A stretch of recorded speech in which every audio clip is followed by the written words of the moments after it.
Israeli media से दावा कर रहा है कि अमेरिका यूएसएस अब्राहम लिंकन पर तैनात F-35 फाइटर जेट्स के जरिए ईरान पर हमला कर सकता है, तो वहीं ईरान ने भी कड़ा जवाब देने का संकेत दिया है।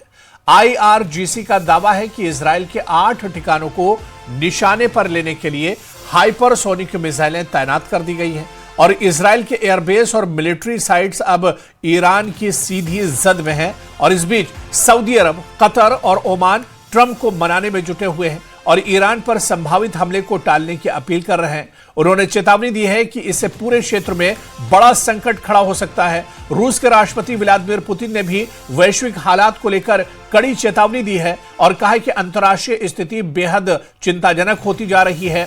उधर ईरान में सरकार विरोधी प्रदर्शनों के बीच अमेरिका ने कई ईरानी नेताओं और नेटवर्क पर सख्त प्रतिबंध भी लगा दिए हैं।